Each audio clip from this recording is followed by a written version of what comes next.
Hello and welcome to Seminar 4, How to Understand Grammar. And this is part 1, so it's the real basics. If you know about grammar already, you might want to skip this, but we're going to start really simple and then build up. So you might want to skip to the next video, which is slightly more complex.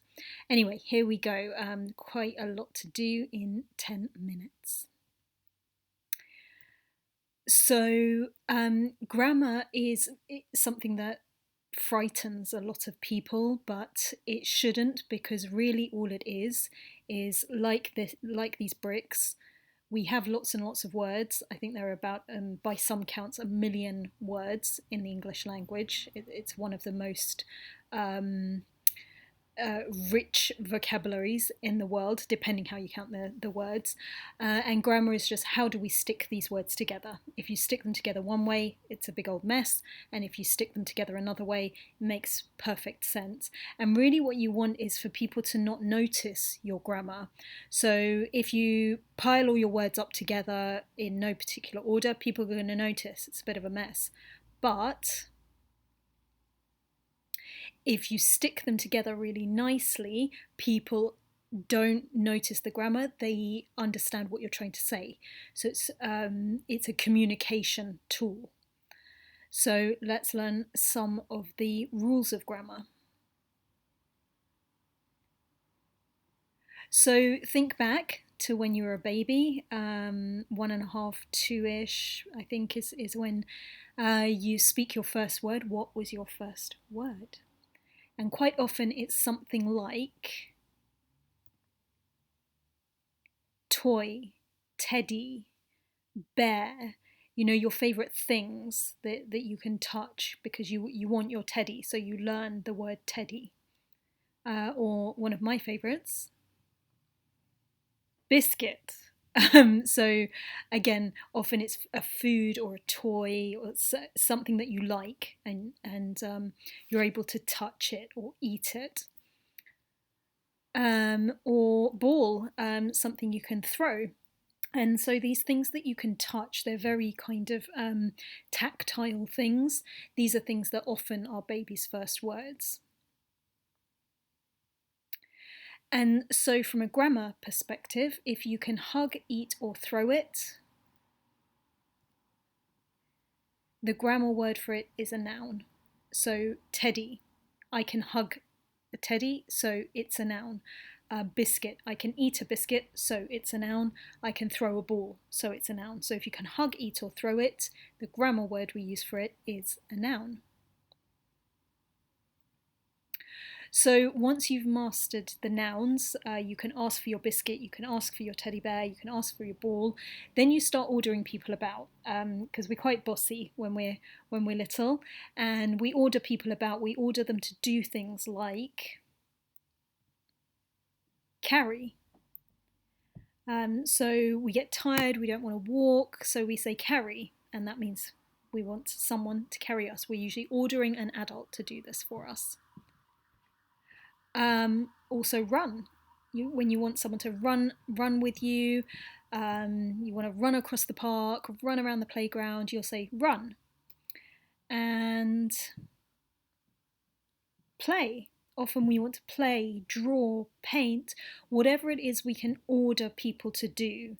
This is usually the next thing that we do as children. We tell them we want things like biscuits, and we tell them to do things like carry us. So if you can order someone to do it, it's a verb. Carry is a verb because I can tell you carry me. Sit is a verb because I can tell you to do it. Play, I can tell you to play. So it's a verb. So let's do a little test. Which is the noun and which is the verb? So birds fly.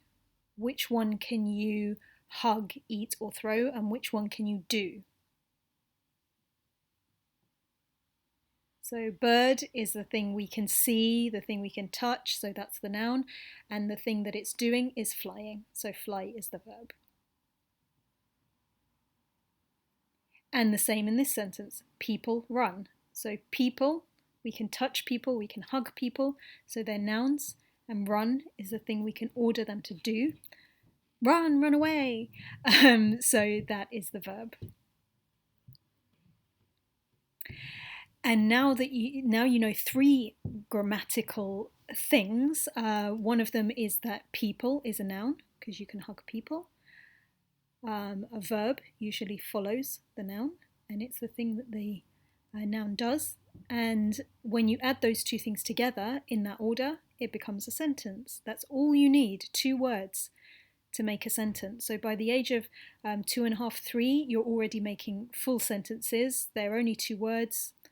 Obviously, sentences can be much, much longer, but that is a full sentence.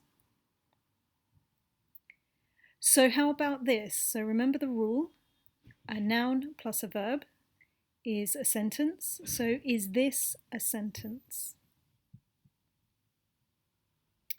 Babies hug.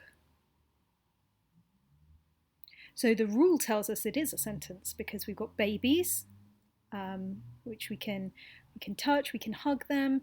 So babies, we've got a noun. Hug is the thing we can do, and it's a verb. So our rule tells us that's a sentence. However, everyone knows that you can't hug alone. You have to hug someone. You can't just hug. We're waiting for who? Who did you hug? So when you give a hug, you get a hug, whether you like it or not. So this is the rule that you have to apply. It's called the hug test. That's not the grammatical term for it, but that's what we're going to call it, the hug test. So the reason that we do this is to test whether it's a huggy verb or not. We're going to make some sentences with these verbs. So the point is that you've got 2 different types of verb. One is fine, hanging out on its own, like birds fly. It's fine. It's fine on its own. But with a verb like hug, it doesn't like hanging out on its own. It doesn't like just having one person one side. It needs someone the other side. So we've got 2 types of verb, the non-huggy, which is fine hanging out on its own, and huggy. So let's see which verbs need to hold both hands. So is it fine on its own, or does it need both hands holding? Smile. So can you say people smile? Is that enough? Is that verb fine, hanging out on its own? Or do you need to say something else? People smile. That seems fine on its own. So that is a non-huggy verb. Wear. People wear. So this one we're waiting for, what do they wear? So this verb does not like hanging out on its own. It wants something else at the other side of it. So people wear dresses, people wear jackets, people wear skirts, people wear shirts. So that is a huggy verb. What about sleep? People sleep. That's fine. It's fine hanging out on its own. It's fine sleeping alone. Sleeping alone is fine, according to the grammar. People run. Again, fine on its own. That is a non-huggy verb. And one of my favourites, love. Can you say I love? In some languages you can, in English you can't. You have to say I love someone or something. I love chocolate. I love ice cream, vegan ice cream, obviously. And so love is definitely a huggy verb. It needs someone the other side of it. And the fancy word for a huggy verb is transitive. So love is a huggy verb, or you can say it's a transitive verb. When you look it up in the dictionary, you'll see the word, often depending on the dictionary, you'll see if you look up love, it might have in brackets trans next to it, and that means transitive. And now you know what that means. It just means that it needs some on both sides of it. So here we have a hug happening, and you can also see that one person is doing the hugging, actually. So it looks like the girl on the left is the one doing the hugging, and the other one is a bit of a kind of victim of this hug. And so if we give these two lovely ladies names, we might say Ella hugged Sandy. And what that means is that there's a boss, there's somebody who's doing this verb. Sandy is kind of a bit of a kind of, she's not fully engaged in this hug. Ella is, she's all in. So she's the one doing the hugging. So when you have a huggy verb and you have someone either side, Ella and Sandy, you've got someone who's doing it and the other one who's kind of having it done to them. And so we give those two nouns different names. So you've got Ella on one side and Sandy on the other side.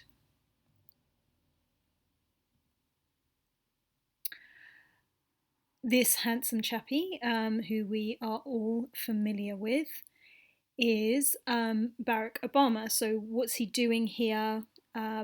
Usually he was very well known for making speeches.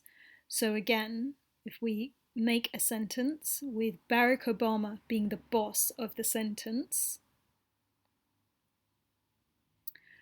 Barack Obama made a speech. So exactly the same as what we've done so far. We've got a noun one side, Barack Obama, made, which is our verb, and a speech on the other side, because made is a transitive verb.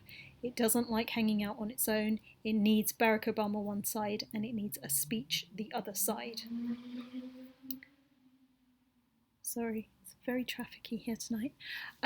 So Barack Obama one side, a speech on the other side. These are nouns, both nouns. Barack Obama is a noun. We can hug Barack Obama.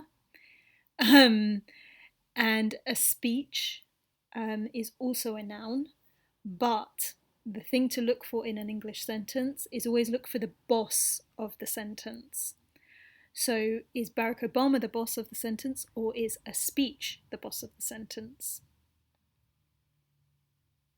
So we're always looking for the boss. Who's the boss, Barack Obama or the speech? And almost always, especially in these simple sentences, the boss of the sentence is the one at the beginning. Like Ella hugged Sandy, Ella is the boss. Barack Obama made a speech, Barack Obama is the boss. So now you can explain these grammar words. First one is noun, so that's anything that you can hug, eat, or throw. A verb, anything you can order somebody to do.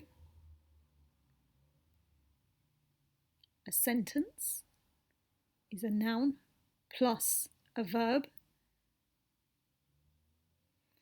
And if it's a huggy verb, it's a noun plus a verb plus another noun to hold the verb's other hand.